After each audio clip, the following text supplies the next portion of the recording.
Hello everyone, welcome back. In today's video, we've got another quick update video here. We saw 4 signings happen yesterday, including one trade that I never got around to touching on yesterday. So we'll touch on all 5 of these interesting updates coming up right now.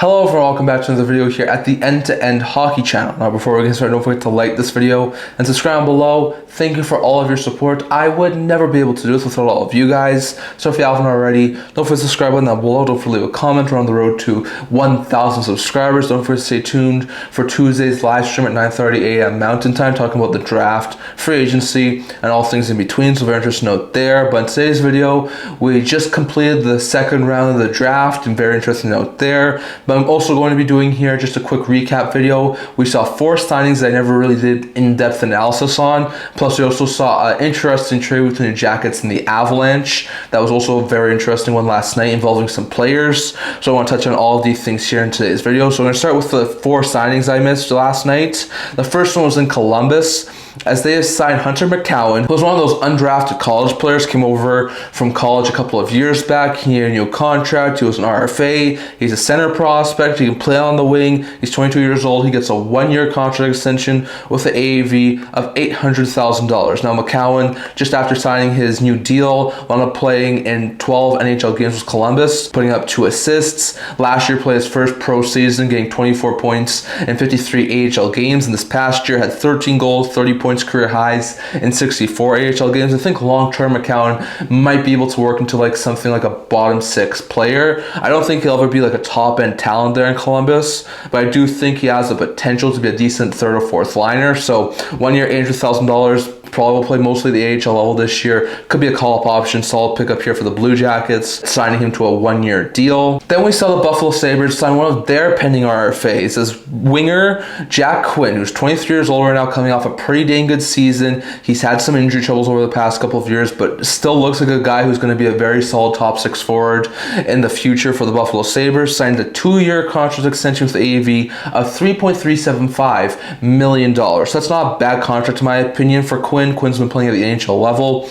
over the past couple of years. 2 years ago, had an injury-riddled season where he only had 9 goals and 19 points in 27 games. This past year, wound up putting up a career-high 15 goals and a career-high 39 points in 74 games. And I don't think he's reached his potential yet. I think Quinn has the potential to be a solid 20 to 25 goal scorer and a solid like 60, 65 point player. So I think that's Quinn's potential. So 3.375 for a top 6 forward who seems like he has 20 goal and 50 at least, maybe even 60 point potential. It's not overly bad, and I definitely think for the Sabres team where they are right now, 2 years at 3.375 for Quinn ain't overly bad. So a solid sign there for the Buffalo Sabres. Then we saw another Vegas Golden Knights pending UFA come back as winger Bennett and Saad, who came over in the Vegas Golden Knights organization mid-season after he was bought out, his contract was terminated by St. Louis Blues, signs a 1-year contract extension with the Vegas Golden Knights with the AAV of $2 million. So I was a little bit surprised. I thought Saad would have definitely hit free agency,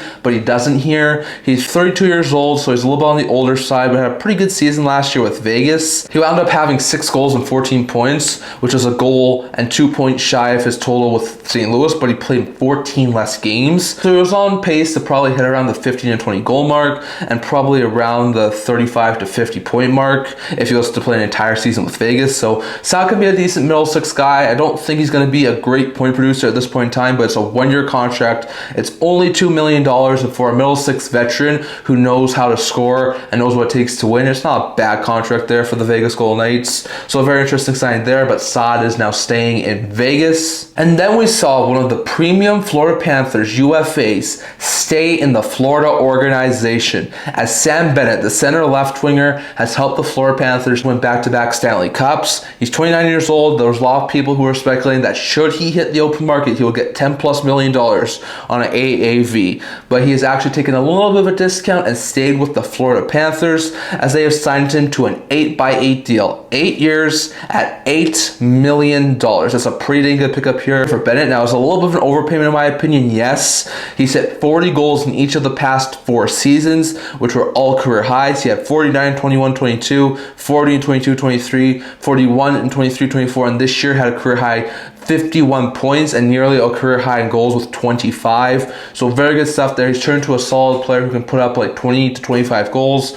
can put up between 45 and 55 points. Maybe his ceiling could still be 60. He's not overly old, but he's on the younger side either. He's 29 years old now, so this contract will take him until he's 37. So I think for the first 3, 4, maybe even 5 seasons of this contract, it'll look pretty good, even though he's an $8 million guy who hasn't even hit 60 points yet. But I definitely think for what he brings, especially his presence in the playoffs, that will be a really good contract there for the Panthers. But I definitely think maybe towards the end of this contract, it won't be overly great for the Florida Panthers, but still at that point, they probably will have already a couple of cups, if not a couple more. So I think they'll be all right with that. So very interesting note there. But Sam Bennett has also signed an extension. He's staying in Florida. So those are our 4 signings from our past couple of days. And next here, going over to a trade we saw yesterday. So we went over the Dobson trade in a previous video. You guys can check it out. But after the Dobson video, just before my live draft stream, there was another trade, and I wanted to touch on this one too. So the Blue Jackets and Avalanche made a trade. The trade is as follows.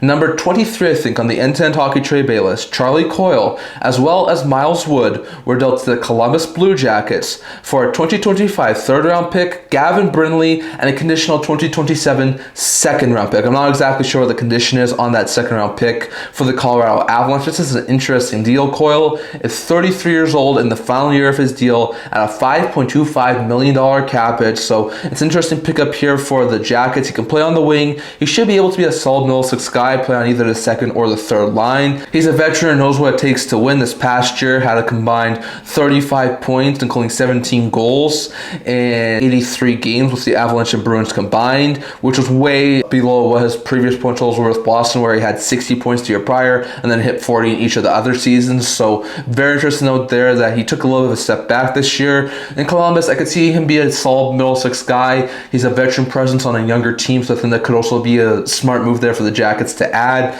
So very interesting note there. But they get Charlie Coyle, who was 23rd on the end-to-end hockey trade bait list, and I think could be a decent middle 6 guy. They also get Miles Wood, what has 4 seasons left on his contract at $2.5 million.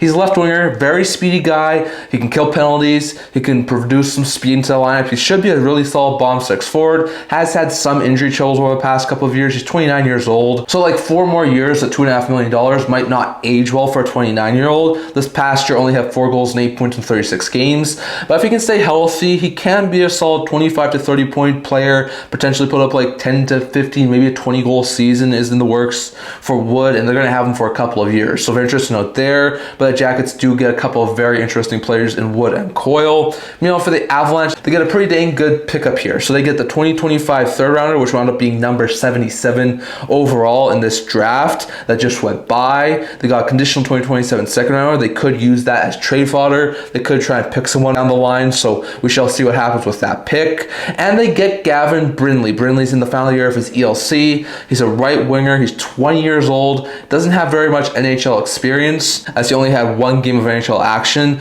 last year, but this year had 6 goals and 16 points in 48 games over in Cleveland of the AHL, his first full pro season. So very interesting out there, but I definitely think this is a very fantastic pickup here. For the Colorado Avalanche, I think eventually Brinley has the potential to be a very solid middle 6, if not maybe even top 6 player and a playmaker at that for the Colorado Avalanche. So very interesting note there, but some very interesting trade here as the Jackets acquire Coyle and Wood, and the Avalanche acquire a third rounder in 25, conditional second in 27, and Brinley. And I do think in this deal, the Avalanche win it because they not only clear cap space, but they get Brinley and a couple of really dang good picks. And even though I do think Coyle and Wood could work out well for the Jackets, I definitely think the Avalanche win this deal. So definitely, that's all the updates on the past couple of days from last night. I'm taking this video Saturday afternoon, so definitely lots of very intriguing trades here. I definitely love to hear your guys' thoughts. Who do you think won the Jackets Avalanche deal? Was it the Avalanche or was it the Jackets? And what do you think of the Bennett, Saad, Quinn, and McKowan signings? Definitely your thoughts on all of that down in the comment section below. That's all I'm going to talk for today. Remember to like this video, and if you would like to, remember to subscribe below. Thank you for all of your support. I would never be able to do this without all of you guys. So if you haven't already, don't forget to subscribe button down below. Don't forget to leave a comment. We're on the road to 1,000 subscribers. Don't forget to stay tuned for Tuesday's live stream talking about free agency. I also have a blog talking about news, rumors, analysis, stuff like that, so check that out. I'll link to that in the description below. Cannot wait to see you guys all for the next video. See you guys soon.